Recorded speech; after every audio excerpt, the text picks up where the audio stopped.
Lamine Yamal, qui ne gagne pas le ballon d'or. Scandale ou pas scandale?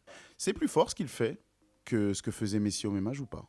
Pedri 11e, ça m'interpelle. Tu vois? Ça m'interpelle. Vinicius 16e, ça m'interpelle pas trop. D'accord. On a le Classico qui se profile. Laquelle des deux équipes est en meilleure posture à l'heure actuelle? Omar sort de ce corps. Tu vois, évidemment. Non, mais bon, qu'est-ce que tu veux que je te dise? Tu me compares Lamine Yamal avec les petits, mais arrête, petit. T'as vu, il a le numéro 10 et tout. Mais pour moi, Achraf Hakimi, quand j'ai vu 6e, je me suis dit, oh là là, qu'est-ce qu'ils sont en train de nous préparer là? Je me suis dit, oh là là.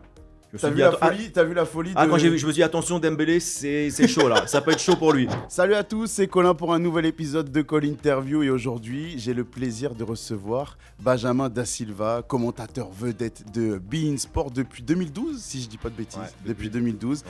Et puis qu'on retrouve à chaque rendez-vous de la Liga, qui est en exclusivité sur beIN Sport. Allez vous régaler avec les classicos notamment qui arrivent. On va en parler aujourd'hui, mais on va parler de plein de choses. Et on va parler notamment du Ballon d'Or parce que il est dans toutes les têtes, il sort de toutes les bouches en ce moment. Il faut qu'on aborde ce sujet parce que je crois qu'il y a 2-3 joueurs de Liga qui sont concernés. Mais avant qu'on commence, n'hésitez pas à soutenir le projet Call Interview, j'ai besoin de vous. C'est grâce à vous qu'on a des invités tels que Benjamin aujourd'hui. Soutenez le projet en commentant, en parlant avec vos amis, en vous abonnant. Ça permet d'avoir des invités les plus prestigieux les uns que les autres et surtout d'avoir des histoires qui vous régalent chaque semaine. Je vous fais pas attendre plus longtemps, c'est parti. Benjamin, comment tu vas? Je vais bien, merci pour l'invitation. Je suis trop content de te recevoir. Bah écoute, moi aussi je suis content. Et ça a été venir. relativement facile. Bah pourquoi ça serait compliqué? Parce que tu as un agenda, voilà, tu as des déplacements, tu as plein de choses quand même qui on est venu, quotidien. on est bien accueillis, tout se passe bien. C'est gentil. Beaux locaux, tout se passe bien. C'est gentil. Merci pour l'invite. Je t'en prie, ça me fait plaisir. Pareil. Alors, on va pas attendre plus longtemps. Ouais. Évidemment, tu es concerné par la Liga. Lamine Yamal, qui ne gagne pas le Ballon d'Or. Scandale ou pas scandale? Non, pas un scandale. Ok. Bien sûr que non, c'est pas un scandale. D'accord. Dembélé le mérite largement aussi. Donc non, pour moi, c'est pas du tout un scandale. Moi, j'avais pronostiqué Dembélé Ballon d'Or. Non, Yamal, c'est pas un scandale dans le sens où je pense qu'il est un meilleur joueur que Dembélé encore. Mm-hmm. Je pense qu'il a un don, il a un génie. Il a des prestations individuelles qui sont marquantes. Mm-hmm. Vraiment, c'est un joueur qui vraiment marque les esprits. Mais il lui manque pour moi le trophée collectif pour avoir le Ballon d'Or. Il lui manque la Ligue des Champions. Je pense que si Barcelone, alors avec des si, mais si le Barça avait gagné la Ligue des Champions, je pense que pour tout le monde c'était écrit d'avance Yamal Ballon d'Or. Sauf que là, voilà, Dembélé le mérite aussi largement. J'ai un petit problème. Alors, je suis complètement aligné avec tout ce que tu viens de me dire là. Ouais. J'ai un petit problème avec cette dernière phrase de si le Barça avait gagné la Ligue des Champions. Yamal aurait été Ballon d'Or. Parce que pour moi, je trouve qu'on mélange beaucoup de choses. Il y a le côté, comme tu l'as dit, je pense qu'intrinsèquement parlant, c'est le meilleur joueur qu'il y a aujourd'hui dans le monde du foot. Mais sur la saison, et c'est ce qui est évalué pour le Ballon d'Or, c'est la saison 2024-2025, je trouve qu'il n'a pas forcément été le meilleur. Oui, mais ce qu'il faut que tu prennes en compte, c'est que dans les critères du Ballon d'Or, il y a le palmarès. Oui, c'est vrai. Et c'est un critère hyper important. Et quand les journalistes votent, ils ont les critères, ils ont les performances individuelles, le caractère spectaculaire, je ne sais plus trop ce que c'est, il y a le fair play et il y a la performance collective. Et ça bascule forcément du côté de Dembélé. De Dembélé. Ça, je suis d'accord. Mais pour Lamine Yamal, mettons dans le monde que... Il fait une grande saison, Yamal. Le Barça, oui, bien sûr. Mais enfin, il y a le critère de son âge. J'ai l'impression que les gens oublient ça un petit peu. Il y a le critère de son âge qui est marquant, qu'il arrive à réaliser de telles performances avec une telle régularité à ce niveau ce niveau de football, peu importe le contexte, peu importe le niveau qui est en face de lui, l'adversité, il est toujours aussi performant. Mais je trouve qu'on est plus impressionné par son âge que par le réel niveau sur une saison. Je m'explique, si tu prends Lamine Yamal et que tu mets la même saison à 28 ans, est-ce que tu considères autant que sa saison, elle est aboutie et qu'il doit passer devant Rafinha? Je pense que déjà à 28 ans, il sera au-dessus de ça. Il sera 2-3 fois plus fort. Il sera au-dessus de ça. Yamal, je suis d'accord, l'âge, ça rentre en compte, mais c'est normal. La précocité, être aussi fort, aussi jeune, c'est hyper rare. C'est vrai. Donc évidemment qu'il faut le prendre en compte. Moi, je trouve que c'est évidemment, il faut le prendre en compte. Ça fait partie des joueurs talentueux, décisifs dans des grands matchs, parce qu'il a été à l'Euro, il est en Ligue des Champions. À cet âge-là, aussi vite, avec l'héritage Messi, avec maintenant le numéro 10, bien sûr que ça compte. Évidemment que ça compte. Donc non, moi je... Donc si t'es Rafinha, t'es pas dégoûté de voir que Lamine Yamal passe devant toi avec la saison que tu viens de faire? Moi, Rafinha, tout au long de la saison, pour moi, j'ai dit que c'était vraiment un des meilleurs joueurs de Barcelone. Lui, il a vraiment les stats. Il a fait des stats exceptionnelles, Rafinha. Euh, Seulement, Rafinha, il n'a pas, par rapport à Yamal, parce que tu comparais, Rafinha, il a pas cette aura. Yamal, s'il met un but exceptionnel ou il met un but dans un classico, ça prend des proportions incroyables. D'accord, Rafinha, ça prend un petit peu moins de proportions. d'accord, Voilà. Donc je pense qu'il y a aussi une question de statut, de qui tu es, de ce que tu représentes. d'accord. C'est important de le dire parce que quand on parle de Ballon d'Or, les gens. Alors, il y a ceux qui sont dans le all-time, c'est-à-dire que moi, les fois où j'étais pas d'accord pour que Messi ait le Ballon d'Or, je remettais pas, par exemple, en question le fait que Messi était le meilleur footballeur qui existe. Voilà. Par contre, sur l'exercice, sur la saison, j'estimais qu'il y avait peut-être des joueurs qui parfois étaient plus forts dans la performance. Mais je suis d'accord, en termes de stats, Rafinha, c'est une saison exceptionnelle. En termes de stats, meilleure que Lamine Yamal. D'accord, Je suis entièrement d'accord avec toi là-dessus. d'accord. Mais Il n'y a pas que les stats. il n'y a pas que les stats, effectivement. Et il y a une magie autour de Lamine Yamal. Mais moi, Rafinha, j'adore. Moi, bon, on va faire des si pareils. Mais si Barcelone gagne la Ligue des Champions, si Rafinha marque en finale, La question, elle se pose vraiment. Non, mais bien sûr, La sûr. question se pose vraiment. Sauf qu'il s'est un petit peu éteint. Et Oui. qu'il lui a manqué peut-être le but décisif contre l'Inter. Voilà, il a manqué des choses comme ça, mais Yamal, il va falloir s'y faire. Hein. Oh non, mais il est là pour un moment et puis Bah il va ouais. rappeler un ou deux, c'est sûr, Voilà, minimum. voilà. Et je pense que je suis plus inquiet pour Kylian Mbappé parce que je pense que Lamine Yamal, il va laisser des miettes derrière. D'accord, c'était important pour moi d'avoir ton avis parce que, évidemment, tu es un des mieux placés, tu le suis tout au long de la saison, de par ta profession et le fait que tu sois très impliqué via Beansport sur la Liga, sur les classiques ou les gros matchs du FC Barcelone. Donc j'avais besoin de ton avis. Voilà, Ce n'est qu'un avis, hein. Et ce n'est que le mien. C'est qu'un avis, mais il est pertinent. Il est très pertinent. Hier soir, on a vu plusieurs anomalies qui m'ont frappé. Je pense que voilà, ça fait débat sur les réseaux sociaux et un peu partout. Donc, si tu es d'accord, on va revoir 2-3 passages de la soirée qui m'ont marqué et qui, pour moi, ont un peu de mal à passer. Le premier, je vais te passer le cas de Michael Olise parce que c'est la Bundesliga, c'est un autre monde, même si voilà, par ton amour du football, parce que tu connais, je pense que tu estimes qu'il devrait être un petit peu plus haut. Mais le premier épisode vraiment marquant pour moi, c'est Fabien Ruiz, qui est 24e de ce classement et symboliquement, il est classé juste derrière Jude Bellingham. Est-ce que pour toi, Fabien Ruiz réussit une saison moins accomplie, moins belle, moins bonne que celle de Jude Bellingham? Non, Fabien Ruiz fait une meilleure saison que Jude Bellingham. Ça, c'est évident. Jude Bellingham, je ne vais pas dire qu'il s'est loupé, mais il a été quand même beaucoup moins performant. Que sur sa première saison à Madrid, notamment. Évidemment. Okay. Donc non, pour moi, Fabien Ruiz fait une bien meilleure saison, mais après, le détail des votes, à combien de points, tout ça, ça se joue. C'est compliqué, mais effectivement, pour moi, Fabien Ruiz doit être devant Bellingham. Ouais. Le cas Vinicius Junior, qui est bien plus haut encore, il me semble, si je ne dis pas de bêtises, qu'il est 16e. Il est devant João Neves. Il est devant Fabien Ruiz, qui quand même ont tous les deux un beau palmarès sur la saison, que ce soit avec le Paris Saint-Germain ou en sélection. C'est pareil, ça fait partie des votes où j'ai l'impression qu'on les donne par habitude, quoi. Voilà, il faut qu'il soit quand même présent, donc on lui donne la saison. Ouais, mais là, il est présent, mais avec une grosse dégringolade. Tu vois, oui, par rapport à la saison il n'est pas dans le top 10 du tout. Tu vois ce que je veux dire, la Vinicius, il est... Moi, je trouve qu'il est, entre guillemets, un peu à sa place. Donc pour toi, il est à sa place en étant devant les joueurs qu'on vient de citer. Tu dis devant Neves. Devant João Neves et devant Fabien Ruiz. C'est ça qui me pose problème. Oui, je comprends ce que tu veux dire, mais pour moi, je ne fais pas de débat entre un 16e et un... D'accord. En dehors du top 10, c'est pas... C'est anecdotique. Moi, par exemple, Pedri 11e, ça m'interpelle. Tu vois, ça m'interpelle. Vinicius 16e, ça m'interpelle pas trop. D'accord. Tu vois, Pedri 11e, ça m'interpelle. Hakimi, quand j'ai vu le classement, j'ai dit Hakimi 6e. J'ai dit quoi? Ouais. Moi, Hakimi, c'était 3e, tu vois. Ouais.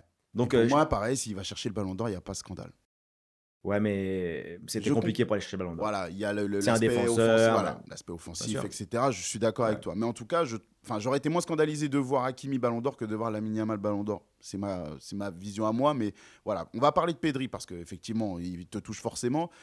Est-ce qu'on le sous-estime? On parle beaucoup des mêmes. On a parlé de Rafinha déjà dans cet entretien. Non, il n'est pas sous-estimé. Je pense que tous ceux qui regardent le foot admirent Pedri et reconnaissent que c'est un grand joueur. Ouais. Mais je pense qu'il est en termes là aussi de... Je trouve qu'en termes d'image et d'impact, pareil, il passe derrière encore un peu les autres. Et c'est encore un jeune joueur, Pedri, tu vois. Moi, je pense qu'il est qu'au début. Et 11e pour un joueur avec un tel talent, je me dis, mais attends, mais les mecs, ils aiment pas le foot ou quoi? Enfin, non, mais vraiment. Bah, je me demande, moi, parce que tu vois, peut-être que depuis Iniesta, on n'a pas vu un aussi grand et un aussi beau milieu de terrain, quoi. C'est ce que je pense. Donc, C'est ce que je pense. voilà. Mais alors, encore une fois, c'est l'aura qui compte, c'est le fait de faire du Non, bruit sur les non, réseaux. je dis ça, mais c'est pas évidemment ça. Même pour moi, Pedri 11e, enfin pour moi, c'est presque inexplicable. Je comprends pas. Je ne comprends pas. Je comprends pas comment il peut Je être comprends derrière Cole Palmer. Je comprends pas comment il peut être derrière Donnarumma, un gardien de but. Tu vois ce que je veux dire? Ouais. Donc voilà, mais il y a tellement de votants, chacun vote tellement par rapport à ses affinités. Voilà, c'est. Il y a trop de votants? Il y en a combien? Non, Il y en a 100, je crois. non, je pense pas. Non, non, non, non, non. Mais moi, j'ai hâte. Je voudrais voir le détail des votes, effectivement. Cole Palmer, 8e. Ouais, bah voilà, pour moi, ça fait partie des trucs un peu bizarres. Ouais. Alors, ma lecture, je sais que tu suis le foot international de toute façon, tu n'es pas cantonné à la Liga, Ouais. mais ma lecture quand même de la saison de Cole Palmer, il y a un gros trou. Il y a un gros trou au Bien printemps sûr, où on ne le bien voit sûr. plus, on ne parle Ouais. plus de lui. Ouais. Dans les performances, il est plus aussi imposant et ce qu'on a pu voir notamment la saison Bien dernière. sûr, ouais. Qu'il soit devant Pedri, par exemple, Pas je normal. trouve que c'est un scandale. C'est pas normal. Voilà, pour moi, je l'aurais fait dégringoler un petit peu. Il serait plus du niveau de Vinicius. Ouais, je suis d'accord voilà. avec toi. L'autre anomalie, en parlant de foot anglais, c'est Mohamed Salah. Toi, tu J'ai l'aurais bien un peu plus. J'ai du mal à me Ouais. décider. Alors en fait, pour moi, si tu mets pas Cole Palmer là, je fais descendre un petit peu Mohamed Salah, qui pour moi n'a quand même pas réussi à qualifier son équipe en 8e de finale de la Ligue des Champions. Ouais. C'est tôt. Tu t'arrêtes tôt dans la compétition pour Ouais. avoir une 4e place, je trouve. Moi, je suis d'accord. Qu'il a eu des opportunités. Il a perdu son duel à l'arrivée face à Nuno Mendes, mais je trouve qu'il a eu des opportunités. Finalement, c'est que champion de Première Ligue. Ouais. C'est bien payé, je trouve, pour un champion Ouais, je suis de d'accord avec Première toi. Ligue Moi, d'être je l'aurais mis en dehors du top 5, clairement. Ça là aussi. Ouais, D'accord. je l'aurais mis. Quand on a Voilà. Hakimi, Vitinha, Yamal, Rafinha, Dembélé, je trouve que pour moi, il n'a pas sa place. Mais bon, Je suis d'accord aussi. d'accord. Ouais. Hakimi, tu l'aurais mis, tu m'as dit 3e? Non, moi, mon classement, j'avais fait un. Enfin, mon classement à moi, hein, j'ai Ouais, pas bien voté. sûr. Hein. J'avais fait 1 Dembélé, 2 Yamal, 3 Achraf Hakimi, Mhm. 4 Rafinha, 5 Vitinha. Ok. Ça, c'était mon top 5. Ok. Mais pour moi, Achraf Hakimi, quand j'ai vu 6e, je me suis dit, oh là là, qu'est-ce qu'ils sont en train de nous préparer là? Je me suis dit, oh là là. Je me suis T'as dit, vu la atten- ah, folie? T'as vu la folie ah, de... quand j'ai vu, je me suis dit, attention, Dembélé, c'est chaud là, ça peut être chaud pour lui. Non, mais vraiment, là, pareil, pour moi, Hakimi, c'est indiscutable, c'est le numéro 3, quoi. Ouais. C'est pour moi, ça, c'est incontestable, tu vois. Et à l'inverse, donc moi, les déceptions du classement Hakimi et déceptions du classement Pedri, Pedri, ouais. mais grande surprise, pour moi, de voir Vitinha 3e. Ouais. C'est un joueur extraordinaire. Hein. Extraordinaire. Moi, franchement, je suis très fan. C'est pour moi l'un des meilleurs milieux de terrain en Europe. Sans doute le meilleur milieu du Paris Saint-Germain. Mhm. Enfin, c'est même sûr. Oui, je pense aussi. Mais tu vois, par exemple, je pensais pas que les journalistes allaient le mettre aussi haut dans la hiérarchie. Donc, quand j'ai vu Vitinha 3, j'étais heureux pour lui. Je pense que même lui, s'y attendait pas. Non. Mais je trouve que, voilà, pour le coup, tu vois, on parlait un peu d'aura, machin. Je trouve que pour le coup, c'est une belle reconnaissance Je suis d'accord avec toi. pour un joueur qui n'est pas un grand buteur, qui n'est pas un grand attaquant. Mais voilà, c'est une reconnaissance pour le football, en fait, tu vois. Et ça, je trouve que ça va à contresens de ce qu'on vient de dire pour Pedri. C'est-à-dire que quand tu Exactement. reconnais le football de Vitinha, j'ai du mal à considérer que tu puisses mettre Pedri 11e, Ouais, moi, je suis d'accord. parce que ça veut dire que tu vois le foot quand même. Exactement. Lamine Yamal, bon, il y a eu des réactions hein, derrière sur le fait qu'il n'ait pas remporté ce ballon d'or. Il y a eu des réactions sur les réseaux sociaux. Il y a eu la réaction de son papa. Je ne vais pas te mettre dans la sauce à critiquer le papa de Lamine Yamal. Mais dans ses propos, que je veux garder au-delà de l'émotion, il y a le fait qu'il dise pour moi, il n'a pas de rival. C'est le meilleur footballeur du foot actuel. Il a dit ça? Ouais. Ouais. Bah, moi, Je suis d'accord avec ça. moi aussi. J'ai besoin que tu me donnes, toi, ta vision sur, encore une fois, j'insiste, le ballon d'or récompense le meilleur footballeur intrinsèquement ou le meilleur footballeur sur sa saison. Le meilleur footballeur avec son club et sa sélection. Moi, je te dis, pour moi aussi, Lamine Yamal, c'est le plus grand footballeur actuellement. Je suis d'accord. Tu vois, c'est le meilleur joueur actuellement. Mais voilà, je te dis, le Ballon d'Or, il y a des critères. Et ils prennent en compte le palmarès. Et c'est un critère important Ça pour se eux. joue qu'à ça. Pour toi, c'est le fait qu'il n'ait pas remporté la Ligue des Champions. Bah, si la Ligue des Champions avait été pour Barcelone, on Mais parlerait de si Yamal Paris avant. gagne pas la Ligue des Champions, Oui, c'est le vrai. Ballon d'Or est pour Lamine Yamal. C'est vrai. Tu vois? Ouais, je suis donc d'accord avec pour toi. moi, c'est vraiment un facteur Je suis décisif. d'accord avec toi. Voilà. C'est plus fort ce qu'il fait que ce que faisait Messi au même âge ou pas? Ah, ça, c'est la grande question. Ouais. Ça, c'est Très vraiment- honnêtement, Ça, c'est vraiment. j'ai peur que les souvenirs nous jouent des tours, soit parce qu'on embellit, soit parce qu'on oublie. Mais j'ai l'impression que c'est plus fort. J'ai l'impression aussi. J'ai l'impression que ce que Yamal fait, c'est très très fort. Ouais, je pense que Je pense que c'est un peu plus On fort. va faire le tour des réseaux sociaux, Euh, cette phrase. non, mais moi, je dévalue pas Non, non, Messi. non, non. Moi, Messi m'a fait rêver de fou. Hmm. Un des plus grands joueurs de tous les temps. Omar sort de ce corps. Tu vois, évidemment. Non, mais bon, qu'est-ce que tu veux que je te dise? Tu me compares Lamine Yamal avec les petits. Mais arrête, petit. T'as vu, il a le numéro 10 c'est tout. Évidemment, on l'embrasse. Voilà, bah, bien sûr, on l'embrasse. Mais oui, pour toi, c'est plus fort. C'est très, très dur de comparer Les époques. les époques. Bon, même s'il n'y a pas tant que ça, mais moi, j'ai l'impression que ce que fait Yamal en ce moment, ouais, c'est peut-être un peu plus fort que ce que faisait Messi à ses débuts. J'ai souvenir, alors tu m'arrêtes si je me trompe, mais moi j'ai souvenir de chevauchées fantastiques de Messi, de comparaison très vite avec ce que faisait Cristiano Ronaldo, mais j'ai pas l'impression qu'il portait déjà le FC Barcelone à son arrivée à 17 ans, comme il l'a fait Lamine Yamal. Il y avait des joueurs qui étaient encore présents, il y avait Ronaldinho qui était encore là, il y a eu Eto'o qui était encore là, qui permettaient d'entourer, Ouais. que ce soit en termes d'aura ou de performance sur la Ouais. saison, Ouais. de protéger un petit peu Léo Messi. Je trouve que Lamine Yamal n'a pas ce confort-là. Il est quand même dans une très grande équipe. Évidemment, oui. Quand tu joues avec Pedri, avec De Jong, avec Rafinha, Olmo, avec avec Lewandowski. Fermin, avec Lewandowski, voilà, T'es bien entouré. t'es hyper bien Mais en entouré. termes d'aura, est-ce qu'il est autant médiatiquement, notamment, protégé que Léo Messi à l'époque? On est déjà à des périodes complètement différentes. Aujourd'hui, Lamine Yamal, il fait un truc, ça prend des proportions délirantes sur les réseaux. C'est vrai. Aujourd'hui, on est à cette pauvre époque et ça, je le déplore vraiment, où on fait d'une photo, on en tire ce qu'on veut, où on fait un edit, on fait un montage, une vidéo de 3, 4, 5 secondes. On veut essayer de te faire croire qu'un joueur s'est mal comporté, qu'il a mal conduit le ballon, qu'il a fait un mauvais contrôle. Ça, pour moi, c'est pas de l'analyse. Ouais. Tu vois ce que je veux dire? Mm. Il faut prendre de la hauteur, il faut voir ça sur la durée. Mais oui, il y a mal tout ce qu'il fait maintenant. Mais ça fait partie de sa vie, ça fait partie aussi de son entourage, de ce qu'on doit lui expliquer. Tout ce que tu fais maintenant, même Mbappé, toi, tous les mecs comme ça, Oui. tout ce que tu fais Ouais. en dehors du terrain, fais attention. Parce qu'aujourd'hui, ça part dans ça part dans tous les sens. Ils l'ont construit un petit peu. C'est-à-dire que cette attention-là des réseaux sociaux, Kylian Mbappé, il a été la chercher. Quand je dis réseaux sociaux, je parle également des médias. Hein. Mais ils l'ont construit. Ouais. Le profil, le personnage Kylian Mbappé, ils l'ont construit autour de ça aussi, parce qu'ils voulaient faire de grandes choses. Lamine Yamal, tu as la sensation qu'on a le même genre de préparation que Kylian Mbappé ou pas? Bon, Yamal, tu vois, déjà, il commence avec ses célébrations, en mettant sa couronne. Ouais. Tu vois, non, parce que non, mais Ouais, il va le ça- chercher un petit peu quand même. ils se construisent je vais pas dire une identité, mais un peu une image. Mm. Tu vois, à travers une célébration, comme Bellingham avait sa célébration. Ouais. Tu vois ce que je veux dire? Aujourd'hui, ça fait partie du foot aujourd'hui, le rapport que tu as à l'image, que tu as à la vidéo. Ça, voilà, tout Mais est tellement. faut pas le déplorer, ça fait partie de la beauté du foot aussi d'aujourd'hui. Mais Ouais, mais je trouve que c'est parfois exagéré. Après, on reviendra sur le jeu d'Yamal Yamal, parce que tu comparais par rapport Oui. à Messi. Ouais, on va y Mais revenir, évidemment. juste dire un truc. Mais voilà, aujourd'hui, tout ce qui est lié à l'image prend pour moi des proportions un peu délirantes. Aujourd'hui, quand Ousmane Dembélé va faire le pressing en finale de la Ligue des Champions, tu sais, il y a cette fameuse image. Ah, ouais. Et Là, tu penses qu'il est dans l'image, là? Non, je pense que lui, il est à fond dans son truc. Ouais, je pense aussi. Mais que nous, derrière, on veut nous faire croire que c'est une attitude extraordinaire, que ceci. Ouais, On va se calmer, tu vois. On va ne pas me faire croire que Dembélé il a gagné le Ballon d'Or parce qu'il a bien défendu, parce qu'il a fait le pressing. Non. Tu vois, Non. voilà.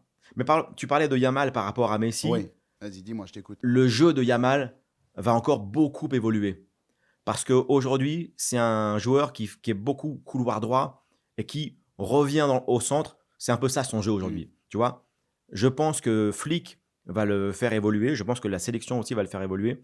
Mais à mon avis, c'est quelqu'un, quand il va encore gagner encore plus en liberté, il sera encore plus fort. Quand il va prendre, comme Messi l'a fait avec le temps, mais quand il va prendre un peu ses aises sur le terrain, qui va se placer dans l'axe, comme le fait Rafinha parfois. Oui. Parfois, Rafinha, il vient dans l'axe. Quand Yamal va faire ça, ça va être encore très très chaud. Vraiment. Tu vois pas tellement de limites à ce qu'il peut faire? Non, parce qu'il a un tel talent entre les pieds qu'il faut lui imposer aucune limite. Et au contraire, moi, ce que j'aime avec lui, c'est plus que ce qu'il réalise maintenant, c'est ce qu'il laisse présager. Ouais. Tu vois, je me dis, ah ouais, c'est déjà comme ça maintenant, mais qu'est-ce que ça va être à 25 ans? Tu vois ce que je veux dire? Parce qu'il va évoluer dans sa tête, il va évoluer, il va gagner des ballons d'or, il va gagner des Ligues des Champions, et son jeu, son football va évoluer. Oui. Et parce qu'il va pas être le même footballeur pendant 10 ans, 15 ans. Non. Tu vois, ah ouais, je pense que Yamal, ça va être colossal. Mais je suis d'accord avec toi sur le fait qu'il y a une marge de progression importante parce que je sens que c'est un joueur qui est capable de prouesses individuelles, mais qui a le sens du jeu collectif. Évidemment. On n'est pas dans le gamin stéréotypé qui va tout droit, Mais non. s'enchaîne ses dribbles. Il est capable de te sortir un extérieur qui va te traverser Évidemment. le terrain. Et puis il a un plaisir fou. Tu vois, on en parlait, à jouer avec Koundé, à jouer avec Rafinha, à jouer avec Lewandowski. Il aime jouer avec les autres. Ça, Bah, c'est bien important sûr, quand mais même à évidemment, cet bah, âge-là, évidemment, déjà d'avoir évidemment, cette évidemment. capacité-là. Évidemment. Je fais le parallèle parce qu'évidemment, le 26 octobre, on a droit à un beau classico qui se profile. Ma première question, avant de parler du classico actuel, dans le contexte de l'actualité, j'ai envie de te parler du classico all-time. Est-ce qu'il y a un moment, dans toi, ton évolution, ça fait depuis 2012 quand même que tu es sur Beansport, à commenter la Liga, est-ce que tu as perdu un peu la passion des classicos à un moment? T'es fou. Jamais? Mais jamais, mais je perds jamais la passion de ce métier. Mais jamais. Moi, tant que je fais ce métier avec des yeux d'enfant, je continue. Non, mais c'est vrai. C'est important de le dire. Mais bien sûr, moi, je vais être émerveillé. Tu vois ce que je veux dire? Évidemment, le Classico, je le dis, il y a une période creuse. Mais quand tu perds Iniesta, quand tu perds Xavi, quand tu perds Messi, Suarez, Neymar, Modric, Kroos, Bale, Benzema, Ronaldo, évidemment qu'il y a un creux. Tu remplaces pas des joueurs de génie comme ça aussi facilement. Mais non, mais moi, que ce soit un Classico, que ce soit un Levante Real Madrid, un Barcelone Gérone, moi, je fais ce métier par passion, tu vois ce que je veux dire? Donc non, maintenant ton amour du Classico n'est jamais retombé un petit peu pendant cette période creuse. Mais non, parfois, il y a des Classicos moins bons qu'avant, évidemment. Oui. Mais ça va au-delà de l'amour du Classico. C'est l'amour pour le foot, l'amour pour le métier. C'est se retrouver avec Omar. C'est comme ça aussi, ça compte. Tu vois, commenter des matchs ensemble. C'est vrai. Tu vois, c'est vrai. Tu vois, le duo, c'est hyper important. C'est le plaisir de se retrouver. Moi, tant que j'arrive dans les stades et que j'arrive et je suis comme quand j'étais enfant, quand mon père m'emmenait dans les stades, je continue.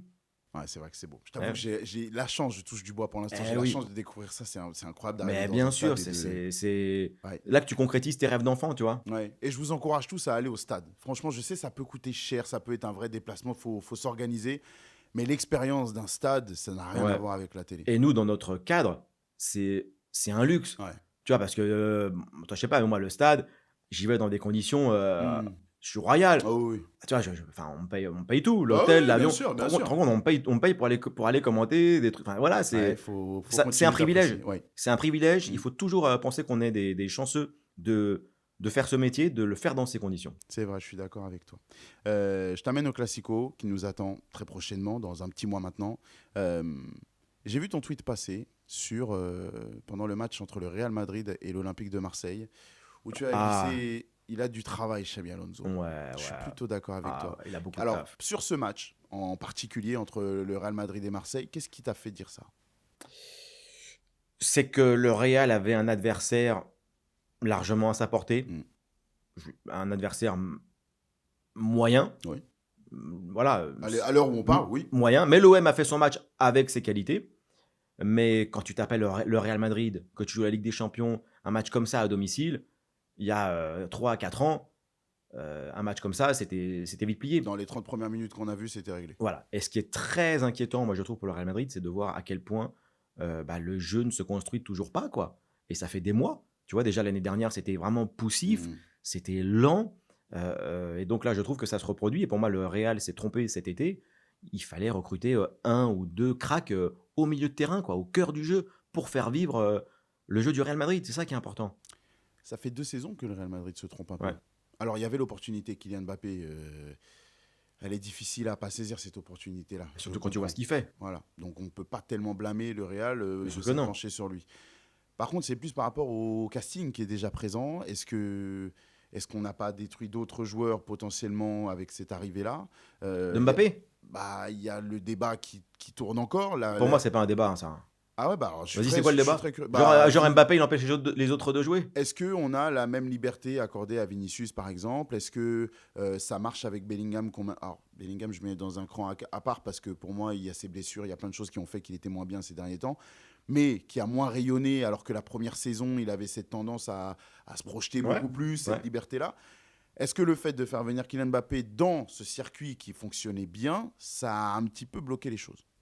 Alors, moi, je crois pas en cet argument de l'arrivée de Mbappé a fait rétrograder certains joueurs. Moi, j'y crois pas à ça. Ok. Je sais que j'ai parlé avec des connaisseurs encore plus que moi, tu vois. Et voilà. Mais moi, en tout cas, c'est pas mon opinion. Moi, si Vinicius aujourd'hui, il est dans son couloir gauche, il est à son poste, tu vois, parce qu'il est vraiment à son poste, Oui, quoi. pour le coup, on n'a pas Il, bougé. il est à son poste, il est bien aidé par Carreras. Si depuis maintenant un an et demi, il n'arrive plus à dribbler comme avant, il n'arrive plus à marquer, ou il tire à côté, il tire au-dessus, je ne crois pas que ce soit la responsabilité de Kylian Mbappé. Il a surperformé. Clairement. Qui ça, Vinicius? Ouais. Je crois pas quand même. J'espère pas. Moi, je Franchement, me pose la question très moi sincèrement. aussi, mais j'espère pas. J'espère qu'on va le retrouver. C'était tellement un joueur phénoménal. Ah, Hein. phénoménal. C'était un joueur incroyable. Mm. Tu vois, et puis il marquait. Aujourd'hui, ce qui est choquant, c'est qu'avant, il marquait des buts importants. Ouais. En finale Ligue des Champions, toi, il marquait vraiment dans des grands moments. Et là, il a disparu, quoi. Donc moi, je n'arrive pas à croire que l'arrivée de Mbappé, tout ça, c'est pas. Donc non, pour moi, c'est pas lié. Bellingham, je pense effectivement, la première saison, il a un peu surperformé en termes de buts marqués. Bon, là, il est blessé, on va être indulgent, mais voilà. Mais il n'y a pas que Vinicius, il y a aussi le cas Rodrigo, quoi. Tu vois, Rodrigo, pour moi, c'est un vrai crack, Rodrigo. Et il a complètement disparu, quoi. Moi, je trouve qu'on est très dur avec lui, mais il y en a toujours un. Ouais, bien sûr. Avec Voilà. qui on est plus dur. Mais en tout cas, la responsabilité du Real Madrid, pour moi, c'est pas Kylian Mbappé. Tu vois, il y a un moment, si les autres sont moins bons, tu peux pas dire que c'est à cause de Kylian Mbappé. Ok. Voilà. Surtout que lui, pour le coup, tu vois, on n'a pas parlé de son classement au Ballon d'Or, parce que je trouve qu'il est où il mérite d'être. Et attends, on a vu tellement de grandes attaques avec des grands joueurs qui coexistaient, Bale, Benzema, Ronaldo, Messi, Suarez, Neymar. Enfin, tu vois, il y a un moment, les grands joueurs, tu vois, ils y arrivent. Oui, Ils y arrivent. c'est vrai. Après, il y avait toujours dans ces trois attaques-là, des joueurs qui se mettaient au service d'autres. La complémentarité de la MSN, elle était je ne sais pas si j'ai déjà vu ça ailleurs. Ouais, tu vois, bien sûr. la BBC était très forte, Ouais. mais dans un autre registre, Ouais. où il y avait des performances individuelles très fortes. Il y avait aussi, je trouve, le talent de Karim Benzema au milieu pour faire que la mayonnaise prenne. Ouais. Mais on était dans un autre registre. Là, j'ai l'impression, avec Rodrigo, que je mets un petit peu différent, enfin, dans un cas à part, parce qu'il est un peu plus collectif que les autres dans son expression de jeu. Je trouve que Vinicius Mbappé, c'est plus individualiste. Tu as fait le lapsus Vinicius Benzema. Ouais. Parce que Benzema, c'était quelqu'un aussi qui jouait beaucoup pour les autres. Benzema, et je crois que j'avais adoré cette phrase, il avait dit « Je suis un numéro 9 avec l'âme d'un numéro 10 Oui. ». Et Benzema, c'était un meneur de jeu, en fait. Tu vois, Benzema, il revenait, il reculait, il participait beaucoup. Tu vois, parce que je me souviens aussi, il avait dit quand tu marques pas de but, qu'est-ce qui reste finalement? Et il voulait pas être ce genre d'avancante qui, quand il marque pas de but, qu'est-ce qu'on retient? On retient que c'est un grand joueur. Parce que même s'il marquait pas de but, c'était un joueur extraordinaire balle au pied. Voilà. Mais attends, il faut qu'aussi Xabi Alonso, il bosse un peu là. Non mais sérieusement, Xabi Alonso, c'est aussi son taf, sa responsabilité, tu vois, d'animer l'équipe et de faire en sorte de faire renaître Vinicius. Voilà. C'est compatible, Xabi Alonso avec ce Real? Ouais, avec ce Real, ouais, c'est effectif. Ouais, bien sûr. Toi, tu crois qu'ils peuvent déployer le jeu qu'on a pu voir du côté du Bayern? Non, je pense qu'il leur manque encore au milieu de terrain. Pour moi, au Real Madrid, vraiment au milieu de terrain, il manque le talent, quoi. De Kroos notamment, de Modric. Surtout Prime, Modric, tu vois, un Modric. Voilà, je trouve qu'il manque un joueur de ce niveau-là. Je parle techniquement parlant, un joueur un peu surdoué. Oui, qui pue le football et qui sur une passe, sur une accélération, fait une différence. Je pense que le Real a un déficit à ce niveau-là. Valverde peut pas jouer ce rôle-là. C'est ce que j'attendais, moi, je t'avoue. Non, mais Valverde, c'est pas du tout le même profil. Non, c'est clair que c'est pas le même profil que Modric. De toute façon, des profils à la Modric, on les compte sur les doigts de la main. Bien sûr. Mais j'attendais de lui, dans son évolution, dans le fait de fréquenter Kroos, de fréquenter Modric, je m'attendais à ce que son jeu se modifie un petit peu. Non, Valverde, c'est un joueur de course, c'est un joueur de volume. C'est un joueur qui a une frappe de balle exceptionnelle. Oui. Mais c'est pas Valverde, c'est pas comme Modric, c'est pas quelqu'un qui va prendre le ballon au milieu, qui va te dribbler deux joueurs, qui va te faire la passe extérieure du pied. Il n'aura jamais ce football-là. Non, parce que je pense que c'est pas son ADN, je pense que c'est pas son style, voilà, tout simplement. D'accord. Voilà. Donc, je te remets dans le contexte, on a le Classico qui se profile. Ouais. Laquelle des deux équipes est en meilleure posture à l'heure actuelle? C'est Barcelone. C'est clairement bon, là, on se parle, on est septembre. On est au mois de septembre, oui.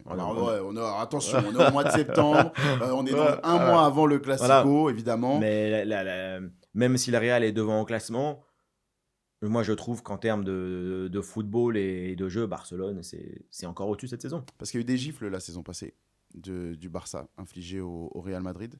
On est toujours dans ce rapport de force-là, tu penses? De toute façon, le rapport de force entre les deux, il est éternel. Même si le Barça me paraît plus fort, tu sais jamais ce qui peut se passer. Tu sais jamais ce qui peut se passer. Donc, c'est ça qui est exceptionnel avec ces matchs-là, avec ces joueurs de ce niveau-là, c'est que tu peux rien prévoir. Et c'est top. Moi, c'est ce que j'aime aussi, quoi. Mais voilà, on parlait du milieu de terrain du Real Madrid. Voilà, quand tu vois le milieu de terrain de Barcelone, Pedri, De Jong, Fermin, Olmo, Oui. voilà. C'est du vrai foot. C'est du foot, c'est de la technique. Ouais. Ouais. Moi, je t'avoue que j'ai énormément de craintes par rapport à la viabilité du projet Xabi Alonso.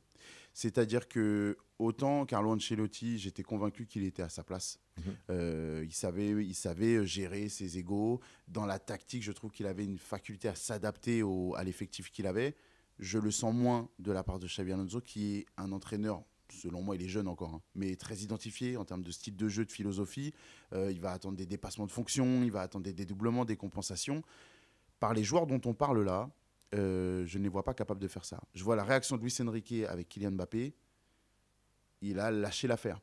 Aussi parce qu'il y avait un contexte de Kylian Mbappé qui allait partir, mais il a lâché l'affaire, le fameux C catastrophique. Qu'est-ce que tu penses que Xabi Alonso n'arrivera pas à faire? La mobilité permanente de ses attaquants, la compensation, la projection des milieux de terrain compensée par des mouvements des attaquants. Je ne pense pas, à l'exception de Rodrigo, que les joueurs du Real Madrid sont capables de faire ça. Ouais, bah ça s'entend. Ouais, ça s'entend. Toi, tu penses qu'il peut y arriver? Moi, comme je veux le meilleur championnat et m'éclater et que je veux kiffer pendant que je commente les matchs, j'espère qu'il va y arriver. Ouais. Mais il me semble être quand même un homme assez intelligent. Oui. Donc voilà, ça garantit pas le succès évidemment, ça garantit pas la réussite, mais tu pourras me dire ce que tu veux, c'est les joueurs qui font la diff. Oui, c'est vrai. Ah, c'est vrai. Tu peux, voilà, c'est les joueurs. Avant tout, c'est le projet, c'est les joueurs. Voilà. D'accord. Le coach, il les accompagne. On a vu Ronaldinho qui était présent à la cérémonie du Ballon d'Or. Ouais. Alors, j'en profite, j'étais loin d'Omar. Voilà, on l'embrasse, mais j'étais très loin de lui aujourd'hui. Tu n'es qu'avec moi, il n'y a pas Omar. On ne va pas l'entendre nous parler de Messi, te couper la parole pour parler de Messi, on ne va pas l'entendre faire ça. Là, aujourd'hui, ta parole, elle est libre, tu as le temps de t'exprimer. Messi, je sais que tu l'adores. Ouais. Mais c'est quoi ton style de joueur à toi? Mon style de joueur à moi, c'est des joueurs... c'est des joueurs de technique, c'est des joueurs de ballon. Moi, c'est ça que j'aime. Moi, les premiers footballeurs que qui m'ont fait aimer le foot, qui m'ont fait regarder le foot, moi, c'était Michael Laudrup, c'était Zvonimir Boban, c'était Claudio Caniggia, c'était Rui Costa, c'était Luis Figo. Okay. Voilà, moi j'aime quand c'est Dragan Stojkovic. Voilà, moi, j'aime quand c'est des joueurs élégants, ce sont des joueurs techniques, voilà, mais j'adore évidemment Iniesta, j'étais fan aussi de Luka Modric, moi j'adore Isco, j'adore Dani Parejo, tu vois, qui n'est pas un joueur très connu, mais non. La classe, le balle au pied, ça. Footballeur. Voilà, tu vois, moi c'est vraiment ce style de profil, Maradona, Messi, voilà, moi c'est ça qui me fait rêver, ouais, c'est des joueurs comme ça qui me font rêver. C'est pas forcément la tendance qu'on a dans le foot actuel. C'est différent, ouais, mais on a quand même de quoi aujourd'hui se faire plaisir. Lamine Yamal, tu vois, on a déjà de quoi se faire plaisir. Ouais. Voilà. Je t'avoue qu'avant lui, je pensais qu'on allait avoir un petit creux de ce genre de joueur-là. Vinicius, quand il est à son niveau, c'est un joueur de ce niveau-là. Exceptionnel. C'est un joueur de ce niveau-là, Vinicius. Ouais, moi, c'est ça que j'aime. C'est quand le joueur, il est élégant, il dribble, il fait des trucs incroyables. Moi, j'adore ça. Merci Benjamin. De rien, Colin. C'était un plaisir de parler foot. J'adore parler foot comme ça, pur, détendu, vrai passionné. Cool, hein. Ouais, j'aime beaucoup. Bah pareil. J'aime beaucoup. Évidemment, on a donné nos avis sur le Ballon d'Or. Je sais que ça va faire réagir, alors n'hésitez pas. Voilà. Dans la bienveillance, s'il vous plaît, c'est très précieux pour moi. La sympathie, la gentillesse, bien sûr. C'est que du foot, c'est que du plaisir, mais bien sûr. Il se passe des choses bien plus graves dans le monde, alors profitons avec le foot et la légèreté. À bientôt sur Call Interview. Prenez soin de vous et on se retrouve très vite avec des rendez-vous importants parce qu'on a une grosse saison qui nous attend. Ciao.